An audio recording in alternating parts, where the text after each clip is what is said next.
So, welcome everyone. I'm Martin from Uptale, and I'm delighted to be your host for today's webinar session. We will be exploring how immersive training can support better teamwork, stronger communication, and greater psychological safety in healthcare settings.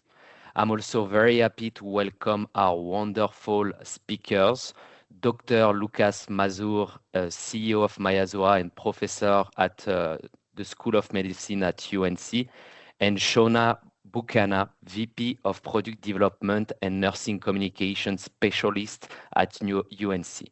We will be sharing both research insight and real-world experience on this important topic. All right, I think we are good to start. Lukasz, over to you.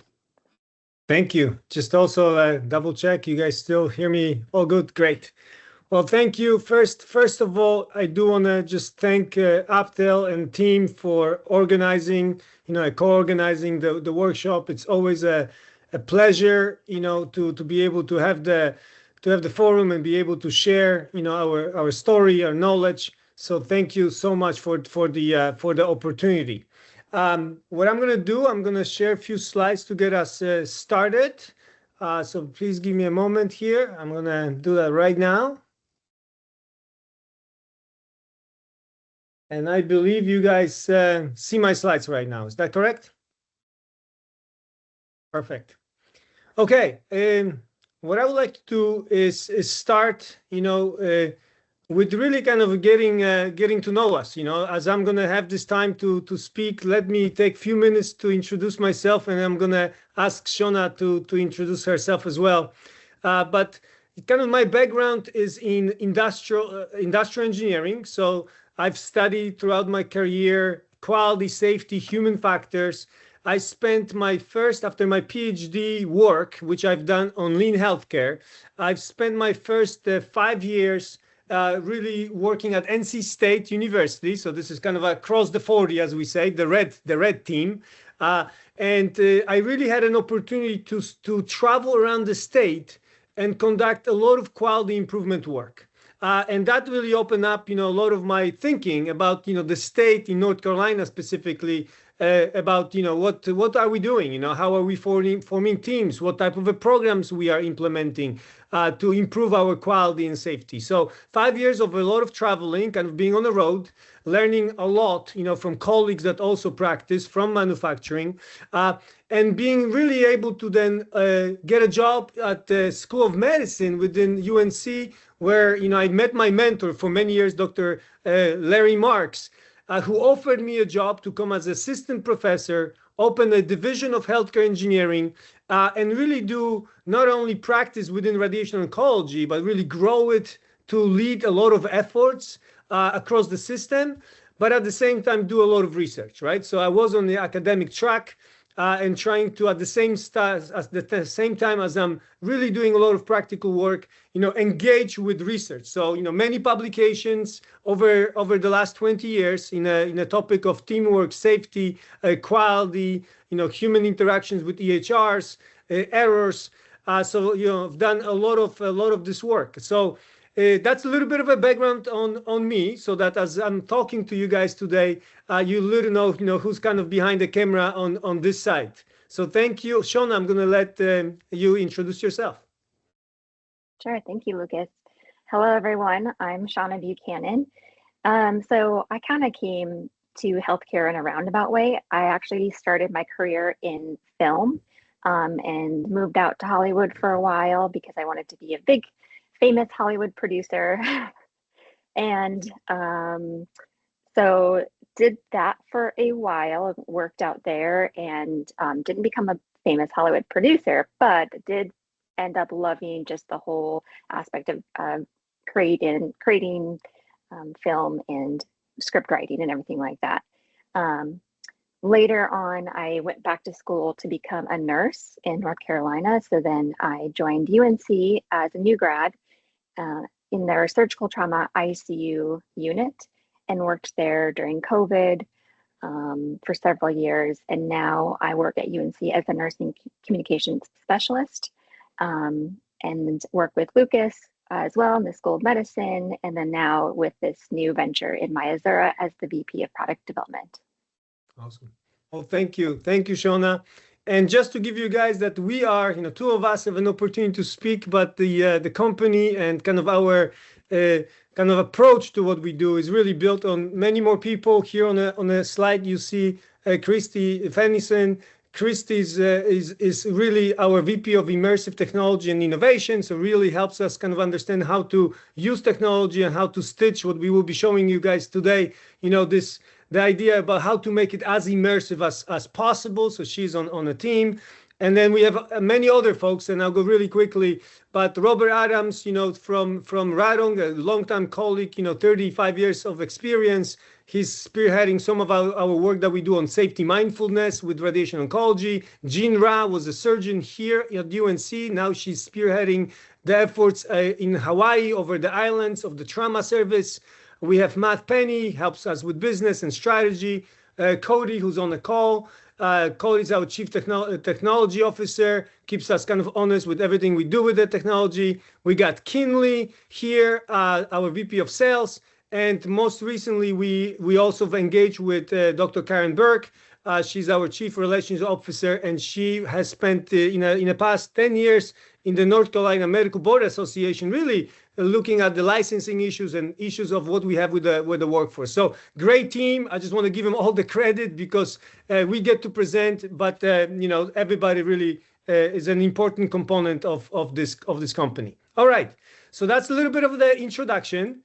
The objective, what we're going to do on the agenda, I will go over the objectives of the workshop. We want you guys to learn something today, of course. I don't want to, this is not just us talking about the company, but this is really about, learning and taking something away. And I have on the next slide, I'll talk about the objectives of the workshop itself.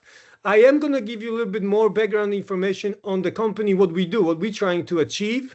We will do an exercise so you get to experience kind of what, our immersion and how we believe training could occur, to build our folks. And then we will wrap up with the assessment tool. We have a measurement tool that we believe could be useful. So we want to present that to you as well, in your efforts of measuring progress, right? Of how you guys training for teamwork, culture, and things of that nature. All right, so let me kind of jump into it. So the objectives, what I want to do is just make sure that you guys understand our purpose. Why are we here? Why are we talking to you? And what's our training philosophy? We believe we kind of have a niche, and we want to explain that to you. We want you to recognize the opportunity for the immersive training. So the goal will be to give you enough of our perspective so you see the opportunity of how we could do the job of training in a much more immersive way in healthcare environments. We want you to experience the training itself, and then we want you to learn about the assessment tool. So those are the 4 objectives. So hopefully we can accomplish these things today.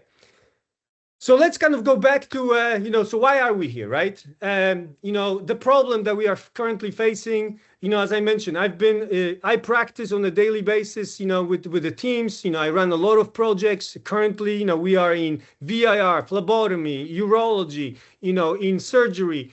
So I get to go and work with a lot of people on a daily basis, right? I love that. I love these interactions. And really, when you think about what is kind of happening right now, that we've been for many, many years, trying to do the quality improvement, but maybe there's a certain gap that is creating that we are not creating enough character. We are not being able to really realize that, despite the best efforts, and a lot of chaos, of course, that surrounds in healthcare, is that there's a gap in terms of us truly getting to build a character, our people, so that these people can really help us build the systems that, they deserve and our patients deserve, right? So I'm going back to the core. And of course, because of the chaos that we are living in, there's too much burnout, there's too much moral distress, moral injury. The suicide rates are unacceptable of great physicians and other healthcare providers that we have. And if we really want to look at couple bullets that in that midst, replacing a physician is extremely expensive, up to $500,000 to bring a new physician into your facility. So you cannot afford losing people. If there are any errors and nobody comes to work and says, I'm going to make an error today.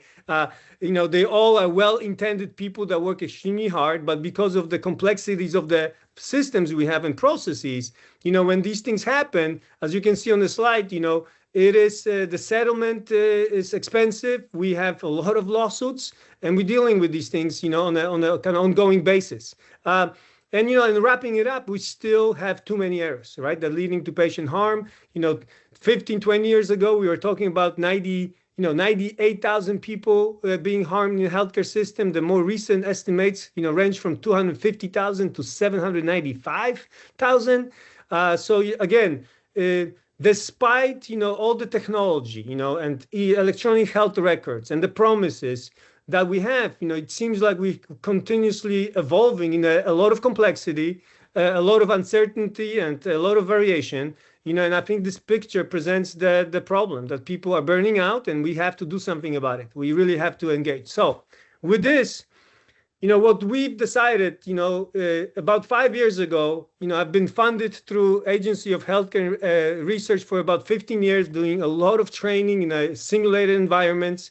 And one day I went to a conference, and clearly, I was put into an immersive environment, right? I was put as an elderly woman being in a nursing home, and I was mistreated. If medication were forced into me, I was not able, to get out of the bed to see a family member. And, kind of coming out of that experience that I had at the conferences, I got to do something about it, right? So the idea was that we have to come back and see if we can improve training, if we can really kind of provide something that is emotionally connecting. People can use it, the teams can use it, they can debrief on it, that, the story has a power and we can really learn from it together, right? So we're very inspired, as you can, so I've met Shawna, she was in Hollywood, we've met, Christy, we've built the team.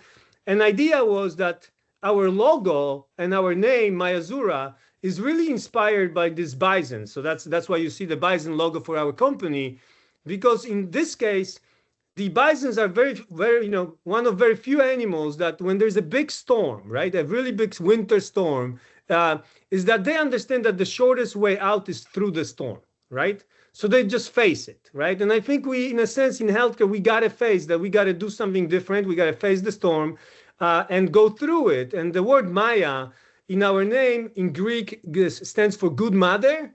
So the point is, that if we're going to head somewhere, right, let's go towards this idea about the good mother, because who doesn't love a hug of the good mother at the end of the journey, right?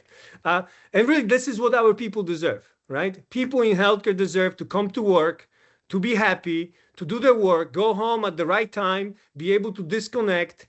And if we want to do this, they also deserve kind of a training that inspires them, that inspires the conversation, the debriefing. So with this in mind, that's kind of our story, right? This is where we are. We're extremely passionate about what we do. And I want to tell you that we are not here today to tell you which training to do. You might be doing team steps training in one organization. Another organization might be doing high reliability. Some other organizations might be really connected to Lean Six Sigma. You might have another program that you truly believe in because you've had your history, you have your culture, you have consultants coming to teach you things, and you've invested a lot, millions of dollars of getting your organization to a certain level, right? But there are gaps, not everybody's really bought in. We're not using the tools. We're not using all the language. It doesn't really sink into the culture, right? And you need to scale. You need to train people. So we are here to help you with that process. I'm not here, or Shawna or anybody on our team tell you which program to use. We are here to facilitate, to help you scale, sustain your efforts. So this is who MaiaZura is, right? This is what we try to do. So just to give a little bit of a background on what we've done. So the training you're going to experience today, we've done some research, meaning people come into this platform and they are being immersed in a story that you will see today. And in this study, we went in ORs, because this is just one way of seeing this in the operating rooms. We went and we physically observed with the medical students, year 1 and 2, 101 surgeries. So in this study, we went out, we did the assessments. I'm sorry, we've done many, 83 people, 83 different attendings and residents were observed. And what we've done, we were able to calculate for our organization, what is the baseline of behaviors. And these behaviors came from team steps in this case. We use the TENS tool, but I just want to say, so what we're observing is, what is your leadership in the OR? How are we truly displaying the leadership? How are we communicating? What is your situation awareness? And what is your situation monitoring, right? Those are the 4 components that in that training, in that platform we want. So we've watched that. We've scored it, okay? And then what we've done, we've brought, in our study, we actually kept following 10 physicians as our control. So we kept watching their behaviors and kept scoring them over time.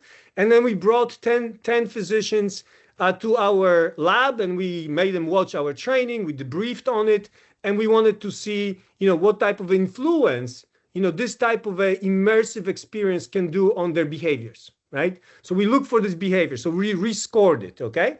So in this case, I just want to show you the results that have been published in a paper that I cited is looking at the 10 tools. So on the y-axis here, you have all the categories and the specific things we are scoring, right, within each of these constructs.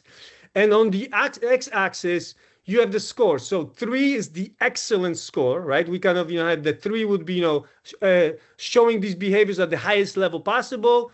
And then now, in terms of the coding here, you had a baseline, which are the black dots. So you can see that's about, 2 to 2.2 range. So again, those are acceptable behaviors. It's not like we went to the organization and did the study where these behaviors were not existent, but they were not perfect, right? They were not the way we would aspire of a mature organization of using very specific tools in this case. So you have this, and then you have our control with these triangles, and the diamonds are intervention. You can see all these diamond data points are shifting, meaning that out of 18 out of 20 behaviors have improved, right? Statistically improved, meaning these 10 physicians, and believe me, they were tough. They were not easy. These guys came in, and some of them were like, why am I here? What are you going to do to me, right? It was definitely an interesting experience of administering this intervention to them. But the point is that when they left and they got immersed in the story, they got to know the characters. We were able to debrief about what has happened. We went to the core of the elements about why would you go tomorrow to the OR and why would you be a better leader? Why do we need you to be a better leader? Why would you actually use some of those tools we're talking about and communicate with your folks? Why would you do a timeout? Why would you check in on someone, right? Just reminding people about these things that are really real. They're out there, right? So I don't have data to show you that there's no drift, but looking at the pre and post design, I'll tell you that this training that we've tried in this experiment had influence on people to do better, right? So that was very encouraging to us in this case. So with this in mind, I just wanted to stage this. I'm going to turn it to Shawna. She's going to introduce our characters in the training, and then we're going to play it for you guys. So Shawna, please. Thank you, Lucas. Yes. So back to Hollywood. So we put together a story in 360 video. And what I want to do before we watch it is really introduce you to each of the characters, like Lucas said, and to the hospital, and kind of level set you so you kind of have a mindset of what's going on before you watch this scene. So let me introduce the hospital first. The hospital. So despite operating on a shoestring funding, Health Community Hospital is pushing hard to keep its doors open and its mission alive. With a below average retention rate and a shrinking workforce, they've had no choice but to bring in contracted labor to fill the gaps until they can rebuild their team. Right now, maintaining a steady productivity rate isn't just a goal, it's their lifeline. It's the difference between staying operational and facing a shutdown. That's why leadership is calling on every employee to stay sharp, spend wisely, and cut costs wherever possible. Every mindful decision counts and can help carry the hospital through this critical stretch. So that's where we are with this hospital. So the person you see on the screen in front of you, that is our surgical attending. His name is Dr. Alex Smith. Although his dad was a surgeon growing up, his mom, a hospice nurse, was the one who inspired him to go into the medical field. Starting when he was young, Alex was always known as the Golden Boy, top of his class, chief resident, and fast track to attending. His name is mentioned often with the words excellence and leadership potential quickly following. He has high hopes that he'll become the department's next director. But lately, his golden glow has dimmed. He is actually a recently divorced dad with 2 children, Maddie, they, them, 13 years old, and Cooper, he, him, who's 9 years old. The truth is, being a golden boy has always come with a quiet weight. Expectations didn't feel like compliments, they felt like demands. Be the best, be untouchable, be reliable, be perfect. But now, as the divorce is starting to settle and the echo of his kids' footsteps faded each week as they left for their moms, the silence remained. He wasn't sure who he was when he wasn't succeeding. His next slide, Lucas. Okay, so here's the rest of the team. I'll start on the very left-hand side. The guy with the glasses, that is our surgical tech. His name is Dwight Eisenhower Thompson. Not to be confused with America's 34th president, Dwight was named as such due to the insistence of his grandparents who adored Ike. Every family gathering, Dwight's grandfather would tell stories of that man who gave us the interstate highway system. In every birthday card he received from his grandparents, his grandma would write, "May this boy be brave in the face of storms and always believe in building bridges, whether over rivers or between people," just like his namesake. Wanting to make his family proud, Dwight went into healthcare, but his crippling depression and anxiety made his early mornings difficult. He was always a thoughtful, sensitive person, but talking about feelings was not encouraged in his family. At first, it was just a few prescribed pills, then more. It really wasn't hard to get. That's Dwight, our surgical tech. Next, I want to introduce you to the person on his right. The gal is our surgical resident, Dr. Jackie Lynn James. Growing up, she felt satisfaction in doing things that made order out of chaos, like braiding her cousin's hair, threading beads into bracelets, and organizing her books alphabetically in her bookcase. When she shadowed in the emergency room during a trauma case, a motor vehicle accident, it was chaos, blood, sirens, and a flurry of clipped orders. But then everything shifted when the surgical team took over. It was like music, the way they moved through the mess and created order. Surgery offered hope with structure, power, and control, and a world that rarely offered her anything. She loves her surgical rotation. Without a doubt, she wants to become a trauma surgeon. The precision, the focus, the high-stakes choreography of it all. It makes her feel essential. But she also loves coming home to her 9-year-old daughter's drawings stuck to the fridge and her wife's smile over dinner. Lately, she feels like she is failing at everything. Becoming a surgeon while being a mother and a wife. Can she do it all? That is Dr. Jackie Lynn James, our surgical resident. Moving to the man on her right, closest to us, that is our circulating nurse.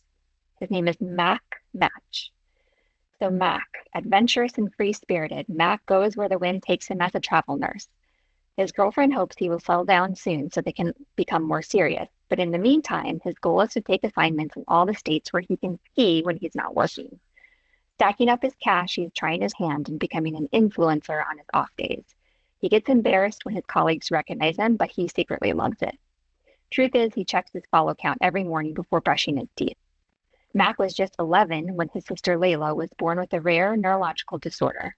He watched the kitchen fill with syringes, pill bottles, feeding pumps, and laminated therapy routines. He watched their dad move further away with every long shift and late excuse until he eventually moved out completely. By the time Mac was 14, he was the man of the house. Layla was his world, and his dream was to become a nurse. Even after she passed, he can still feel his little sister watching him as he connects with different families in whatever hospital he finds himself in that month. Losing a patient always brings him back to the moment of her death. So that is Mac, our circulating nurse. The last person I wanted to introduce you to is the guy to Mac's right. In the very back, that's anesthesia. That is Dr. Kevin Lee. Kevin Lee is a third-year anesthesia resident. He's grown used to fluorescent lights, 28-hour shifts, and the rhythm of controlled chaos. But nothing, not even the intensity of the operating room, could have prepared him for what he felt the moment his daughter took her first breath. His wife, May, went into labor during one of his 24-hour calls, and he made it just in time. His cell phone has never left his side since, just in case his wife and daughter needed him. Now, only days later, he walks the sterile halls with dark circles under his eyes. He scrolls through photos of his daughter tucked safely in May's arms during the rare lulls between intubations and spinal blocks. Sometimes, in the OR, when the room is quiet except for the steady beep of a monitor, Kevin finds himself thinking more about his family than his patient. What kind of world will his daughter grow up in? What kind of father will he be? Always on call or always present when it matters most? His Shawna, cast of characters. Yep. Yeah, thank you so much, Shawna. Thank you. And guys, now with this introduction, I will turn it to Martin, and you experience for about 5 minutes observing this team and really working with them. So please enjoy this immersive experience.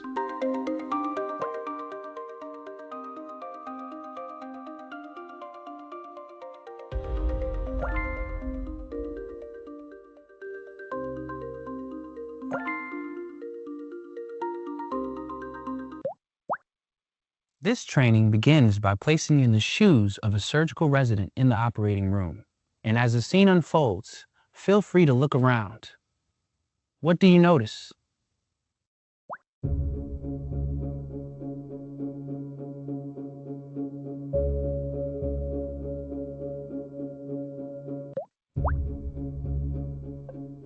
Hey, Doc, you with us? I never got to take naps during cases when I was a resident. Yeah, I'm good.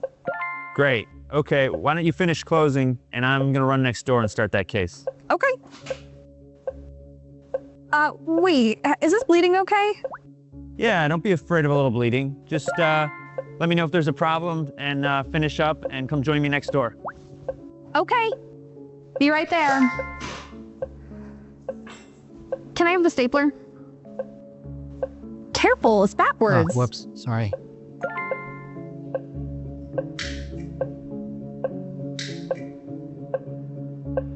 Your count is good. Let's get out of here so we can go home. Almost done. Can I have the drain?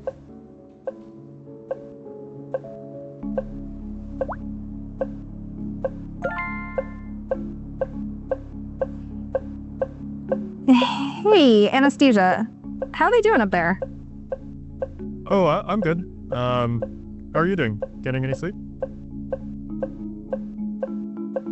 I'm doing good. How's the patient doing? Heart rate seems elevated. He's fine. He's just waking up, so I hope you don't have too much longer. Almost finished.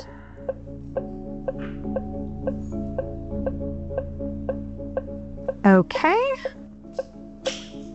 Finished. Heading next door. Oh, do you mind putting the dressing on for me? Yeah, but want to debrief? I'm a traveler that just started and don't know how you do things here. Any complications? Nope. Surgery went well. Be next door if you need me.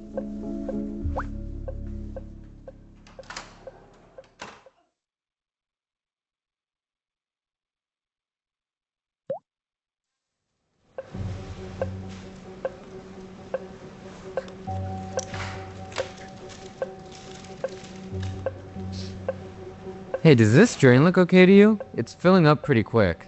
Probably just the irrigation. Make sure you empty it before we get to the PAC queue. Are we sure this patient's doing okay? His abdomen's pretty rigid. Maybe he just needs some more pain meds. Should we get a surgeon in here? Let's just see if this works. Crap. VTAC. No pulse, no pulse. Code blue, start CPR. We need some help in here. I need pads. Give 1 milligram epi. Pushing epi. The blood bank is sending 6 more units. We need to give the patient blood. There's no blood in the room. Do we even have a tape and screen? Can we get a pulse check? Checking. No pulse. He's in VFib. Let's shock. Okay, everybody clear. Shocking. Do we have a pulse?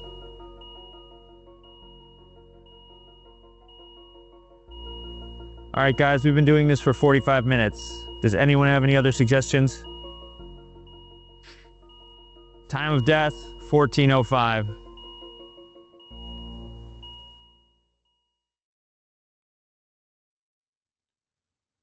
So what did you notice? Was this scene familiar to you? Have you witnessed interactions like this before?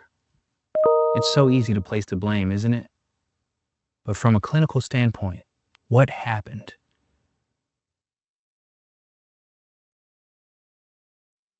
Perfect. Martin, thank you so much for sharing.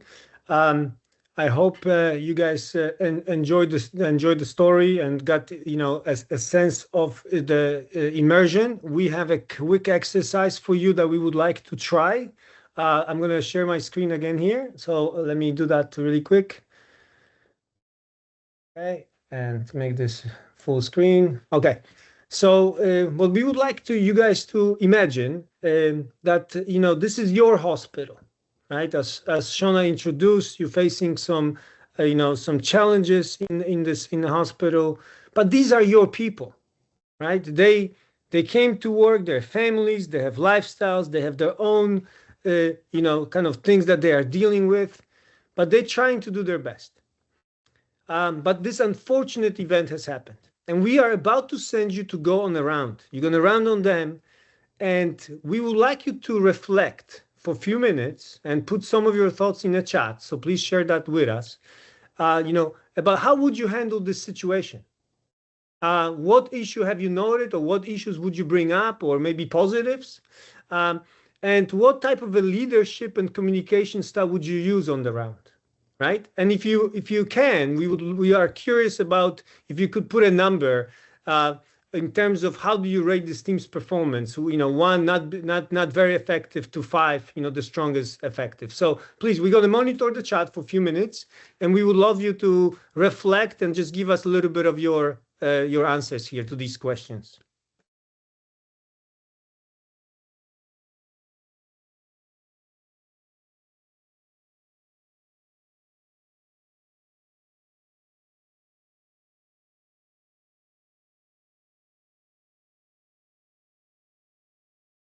And as you guys thinking, and I want to kind of inspire you guys to think about your colleagues, your own healthcare organizations, your teams, the way you currently perform rounds.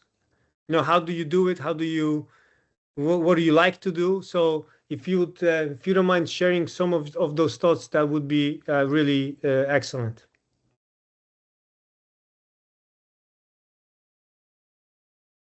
We got a first response. I'm just reading some of the comments. As a one, communication across members of the team was significantly poor. Yeah, I'm just again not to challenge, but as we're using the chat, how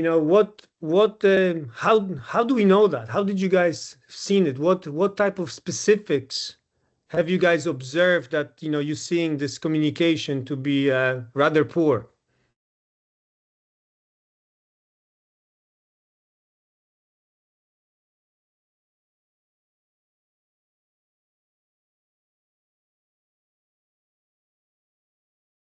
Yeah, no cell phone in DORs. Yeah, that's another comment. We do want to recognize that, as Shawna was introducing, that our anesthesiologist, when came to work, was expecting a baby and was really distressed about, right, doing everything and these things happen. We come to work and we leave at home very important things to ourselves, and I just want to bring that up to bring some of the realities. But I clearly agree with the comment that we should not bring cell phones to the room, but maybe we should ensure that the system is designed properly, and people that are expecting the childbirth or other things potentially could have ways of still being right, asking a colleague outside there are ways to deal with these situations as they occur. Yeah. Yeah, great examples from Carlson as well. Thank you for sharing those. Yeah. The work area not being clean, the new team member of not knowing, walking in, our circulating nurse, right, coming in and not really being able to check in with the team, maybe get a debrief, get situated, knowing what is the current situation, right? So we had a lot of opportunities to identify, immerse, and talk about it, and be respectful, be mindful of the situation in this case, right? These type of questions we placing here is for the sake that this training and the way you're going to form it, it could challenge the administrators, could challenge our leaders in the departments, could be, reflection about, yes, what we do as a team. Let's go through this, right? Let's have an open, honest discussion about what is happening. How can we get the psychological safety? How can I really speak up? How can I really be a best teammate I can be? Because I want to, right? There's a lot of opportunities to engage and immerse yourself in these situations and be able then to really utilize this for, reflection and really good thinking. So I'm going to move us forward, and I'm going to ask Shawna to, share her story and share some answers to these questions from her perspective. So Shawna, please. Yes. So let me take you guys back. As I had mentioned before, I was a surgical trauma ICU nurse at UNC. And I had basically just started. I was only a couple years in when COVID hit. So 2020, you can see we got full PPE gear on, our booties, double gloved. I probably haven't eaten or gone to the bathroom or drank anything in several hours. Obviously you can't see everything, but taking care of patients who are on ECMO, which is basically full life support, you can't leave the bedside for even like a few seconds. That's how unstable they are. It requires your full attention, constant monitoring for 12 plus hours a shift. And these patients are very common to have 12 plus medication drips, continuous dialysis, a lot of machines, tubes, everything. And I just remember at that time, 2020, being inside the room, as you saw, and watching the doctors on the outside of the room, rounding, watching the leaders rounding, but everything was outside and I was inside. Holding up the iPads. I remember doing that for the family members, but having to carefully position it so that they didn't have to see all of that equipment or the tubes coming out of their bodies, and trying to be, because that could be very scary for patients, but just being very mindful of what the family can see, as the only way that they can interact for a while was just from an iPad inside the room. And then the leaders, when they would come around on the outside and they would say, "Hey, you doing okay?" And I'd be like, no, not really, but what are you gonna do? It was a lot. It's very isolating, and unless you've kind of experienced it and been on the inside, it's kind of hard to describe how it was to work in that experience and how to do a really good job when you just had a lot of pressure on you. The nurses who take care of ECMO patients, we usually get several days of training to take care of them, just because of the amount of stuff you need to know. And during that time, I literally got 5 minutes of an overview and then a good luck, because we just did not have the staff. We didn't have the time. We just had an influx of patients coming in. We just needed to do what we needed to do. So there was immense pressure. And it wasn't anybody's fault. We just had to do what we needed to do. But, as you can see from those pictures, it could be very lonely being on the inside and watching everyone else on the outside.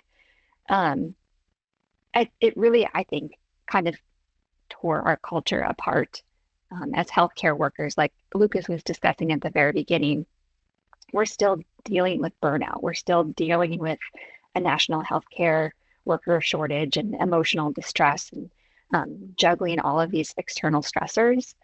And so we know all this, So when I think about my experience and what I would have liked as a leader when they would come and round on me when I was having a hard day, I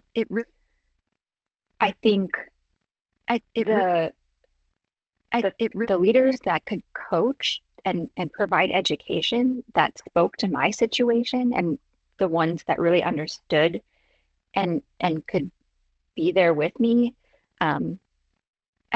would be most helpful. Give me tools that actually work with where I'm at with my situation, not just things that are generic or things that are kind of like across the board. And things that made me understand that you understood what I was going through.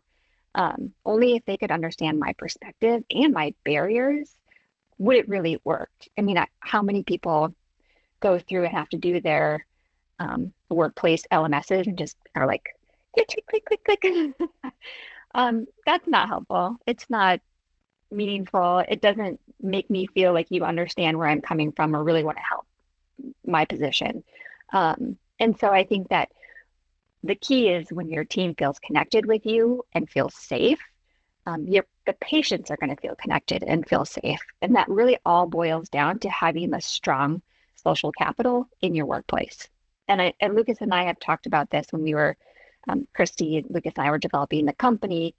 The social capital is what we really want to bring back and improve. And those of you who might not know, the definition of social capital is just the value that's derived from like having trust and the culture and relationships with each other and your team to function effectively. And it's really a cornerstone for a highly reliable organization. It's the bonds you have with your people and your team and the bridges across disciplines and the connections that the organization has to facilitate information sharing and this mutual support with one another.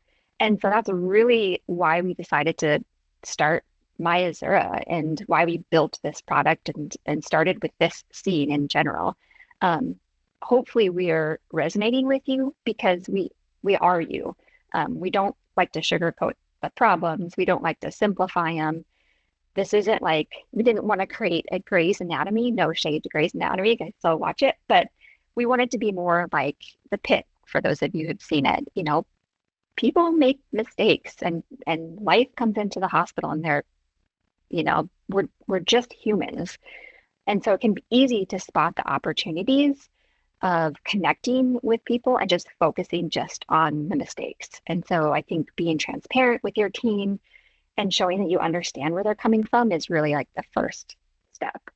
So you can take this scene that we just showed you, and then we obviously have other scenes as well, and you can use our videos, and we would create micro learnings tailored just for your team. But you all would choose your own adventures because you know your teams and you know what you need best. We customize the language. We use specific problems that you're dealing with, and we integrate into your technology already. So that's how this product came to be. And I'm going to turn it back over to Lukasz to talk about his assessment tool. Yeah, and Shawna, thank you so much. I see we are right on time, so I might just skip the assessment tool, but please know that we do have a tool that allows you to measure your progress. So we'd love to share that with you. And with this in mind, I definitely would like to take any questions you guys have, but just highlight, we are here for you. We would love to connect. We want to talk to you. We are coming here to help you scale your best practices, your best things. We believe that doing it in the way that we are presenting can give you the results you're seeking for because it's more immersive, it's more real, it's going to be yours, it's going to be customized. And I believe we are here to do things with you that could be great. So thank you so much for attending, listening to us. We really appreciate it. Thank you all to Uptale for doing this. We would love to, if there are any questions in the chat, we'll be happy to take them.